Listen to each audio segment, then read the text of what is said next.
Hello, my name's Rosie May, and this is my assignment 1 for coaching, the 3 components of a coach.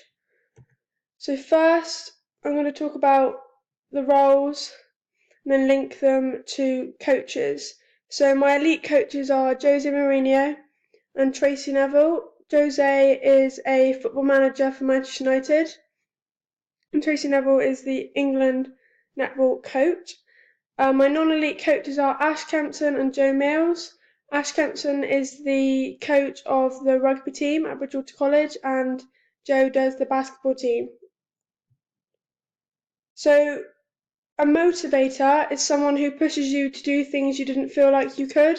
Motivation can build from having a stable and calm environment. If someone is constantly given negative feedback, then their motivation will decrease. A coach that gives positivity and good feedback is more likely to motivate their players to succeed. For example, Ash Kempson, who is the college rugby coach, is a motivator for his players because he pushes his players to be the best they can be. A motivator is important for a non-elite athlete because they need to be encouraged to play to their best potential. On the other hand, a motivator is not as important for an elite athlete because they already have the mentality to reach their potential and have the skills to work to their best without needing encouragement and positivity from others. A role model is someone who people look up to. Young people aspire to be them. Younger children tend to imitate people they look up to because that's where they get their knowledge from and where they learn skills. Coaches tend to be role models in lots of different ways because they can influence people socially, personally, and psychologically. For example, lots of young leaders aspire to be Tracy Neville or Jose Mourinho because they are the top managers in the world in their own fields and everyone wants to be them and coach like them. Children copy their managing techniques and their gestures. For example, Jose Mourinho doesn't smile whilst he's watching the team play, which a lot of people, especially young footballing coaches, like to copy. A role model is important to a non-elite athlete because they need someone to aspire to. This allows them to improve and dream to be a better player. However, a role model is not as important for an elite athlete because they are already playing at the top level. Therefore, they cannot aspire to be the one of the best because they already are. A manager is someone who has the ability to control the players and organises everything. Being a good manager will help make sure the players are not stressed or worried because they have lots of things to arrange. Therefore, if managers reduce stress, then the players will be more likely to reach full potential. For example, Jose Mourinho is the manager of Manchester United because he controls his players and organises their training and what they need to focus on and their targets. A manager is important for an elite athlete because every athlete has press conferences, TV appearances, and awards evenings and international opportunities. So the manager needs to be able to manage their schedules, then it will allow the players to use their time more wisely. A manager is not important for a non-elite athlete because they just want to have fun when playing and they don't have TV appearances and things like that. So the manager isn't as essential. A friend is someone you can trust, discuss issues with. Moreover, there are still boundaries between the two people. You need to be able to trust them in order to feel comfortable discussing certain problems. For example, Joe Mills is a good friend because his basketball players trust him and they are motivated by him. A friend would be important for a non-elite athlete because they would be more motivated to succeed because they would be more likely to get along with their coach if they're a friend. The non-elite would be more comfortable to go out of their comfort zone for a friend compared to someone they didn't know, whereas a friend isn't important for an elite athlete because they have access to sports psychologists they can speak to if they're struggling with certain aspects. An elite manager isn't someone you would confide in for some advice when you have professionals for help. Next is responsibilities. Knowledge of the coaching environment. The coach needs to understand where everything is within the facilities. Coaches are role models for their players, so they would expect their coach to know where they're going and where everything is that they need. If they don't know where anything is, and the players are going to get confused and not ask him or her for their help again. For example, the location of the toilets, fire exits, and medical rooms. Moreover, as well as knowing the facilities they are working with, they need to know that element of what they're teaching. If there was a fire and the coach didn't know where the fire exit was, he or she is putting their players in danger. For example, if Ash Kempson had to train the squad at the Taunton campus instead of Bridgewater and didn't know where the fire meet was, or the sports hall or the toilets, then he wouldn't be meeting his responsibility as the player's coach because he doesn't have the knowledge of the coaching environment. Knowledge of the coaching environment would be important for non-elite athletes because they will be going to lots of different venues within a season, and those venues won't have stewards for guidance or like a set person for the team. The coach will have to figure out where the change rooms are, etc. when they go in. Knowledge of coaching environment would not be important for elite athletes because at each stadium they visit they will have people around like every corner navigating where they need to go. So they have a lot of people on hand to offer help if they need it. Next is professional conduct. The coach needs to have the correct qualifications in order to teach the specific sport, so he or she needs to have knowledge. Also, the coach needs to have good communication skills and respect the different abilities they might get in the different groups of people they coach and the officials. Additionally, they need to be able to promote fair play within their players and reward effort to players and staff. It is important for coaches to have professional conduct because they make an impact on their players, so anything they do, their players will respond to. Therefore, they need to have the knowledge to teach their players new skills and techniques and treat every player the same. For example, if Joe Mills had no knowledge of basketball, then he wouldn't have the correct professional conduct due to not knowing how to coach the players' different skills and techniques. Professional conduct is more important for elite athletes because they need to have a really good manager to teach them how to beat certain teams with different formations to match the squad that they're playing against. If they don't have a good manager, then they will lose like match after match. Professional conduct is not as important for non-elite athletes because their matches are more for fun and they're not live on television. So if they lose, it doesn't really affect like their so-called fans. It would just basically affect the players.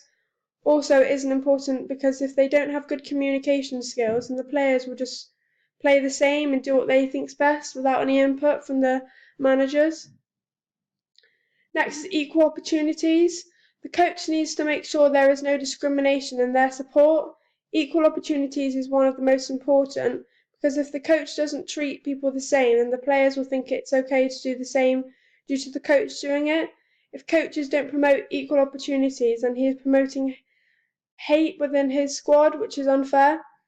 Examples of discrimination consist of gender, disability, sexuality, race, and religion. An example of sexuality discrimination could be Gareth Thomas, the Welsh retired rugby player. Gareth is a gay man who used to play professional rugby. If Gareth wasn't played in the Welsh team because of his sexuality, then it would have been discrimination. Therefore, he wouldn't have had the same opportunity as all the other Welsh team members. Another example could be Jose Mourinho, the Manchester United football manager. Jose is an incredible coach who does promote equal opportunities in his squad. The striker, Romelu Lukaku, is a black man who's German, who scores fantastic goals for the squad and has never been discriminated by Jose for his skin colour or nationality. Moreover, Martial is a Christian who prays to God whenever he plays. And the same as Lukaku, he has never been discriminated either. Equal opportunities is very important for elite players because their games are broadcasted live in front of millions of people. If someone is being discriminated, then lots of people will notice and there'll be a lot of negative feedback to the game and to the manager. It is not as important for non-elite players because normally the manager will just play the best players. So if you're a good player, then you'll get played. Due to this, non-elite do not get discriminated on anything other than if they are bad at the game, basically.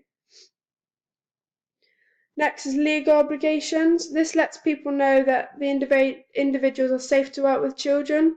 A DBS check has been put in place to protect children and adults from people who have been convicted of crimes. This stops people that have been convicted of sexual assaults and other related convictions from working with children or adults. DBS checks are a huge positive because it stops crimes from being done to vulnerable children and adults. We also have something called the Children's Act, which was made in 2004. This act states that it is legally your duty to help a child if you think they are being abused. And there are 4 signs of abuse, which are physical abuse, which consists of bruises, scars, black eyes, burns, and cuts. Sexual abuse, which consists of sexualized behavior. For example, if a child continues to act in an inappropriate sexual way towards another child, it suggests that they have been taught that at home. Emotional abuse. This abuse consists of an individual who is withdrawn from conversation, so they're very quiet and doesn't like being touched by anyone. And the last one is neglect, which shows in what the child is wearing and how they look. For example, if they have holes in their clothes or if they smell, and if their hair is really messy, it means that they're not getting any attention at home. An example of this is Tracy Neville.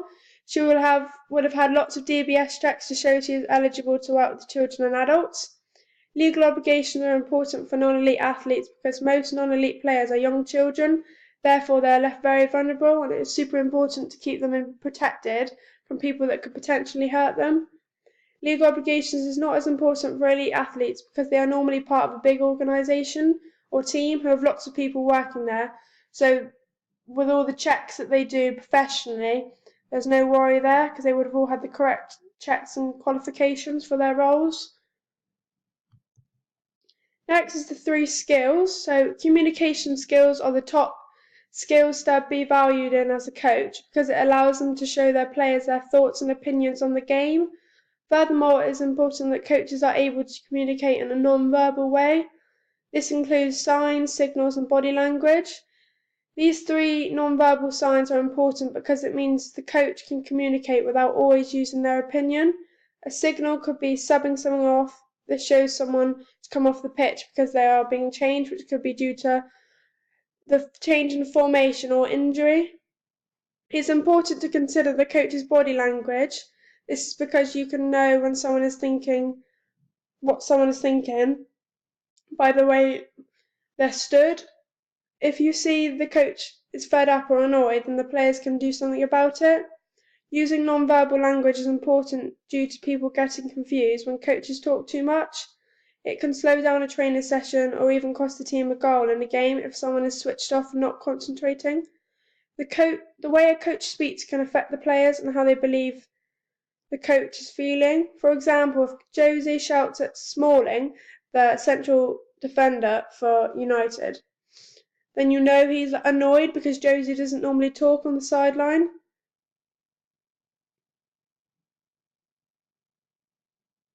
Therefore, if Smalling hears him shouting at him, he knows he has to up his game and change his performance. Otherwise, he will be subbed off for someone who can do the job. Communication is a key skill for a non-elite coach because their players need to be motivated by the managers and told what to do. Without the coach talking to them, some non-elite players may get overwhelmed and drop their heads if they don't have someone telling them what to do and when. Communication is not as important for elite coaches because most of them don't talk during the game. They normally write notes or mental notes to discuss during half-time in the changing rooms. Also, elite athletes have the knowledge and mentality to not always need encouragement, and they know exactly what they are doing because they're professionals. Secondly is problem-solving skills, which are important because as a coach, your players look to you to solve things they can't. If you can solve the problem, the players will get If you can't solve the problem, then the players will get worried and everything will go downhill. There are many problems that you could encounter as a coach. One may be the number of participants. This is a problem because if you have like an 11-a-side game, however you've only got 7 players who are fit to play, then you're potentially doing a 7 vs 11. To solve this problem, you could speak to the other team to see if they will play 8 vs 7. However, normally teams tend to be quite harsh and will still play 11. Another problem could be the equipment. If your hockey goalkeeper forgets her helmet, then she can't play because it becomes a health and safety issue. This is an important problem to solve because without a helmet, you have no goalkeeper. So you need to either find a helmet or forfeit the match due to health and safety of a participant. Another problem could be the facilities that your team are playing at. This could be a problem because there might be no pitch marked out or officials. Due to these circumstances, non-elite coaches would get parents to mark the line.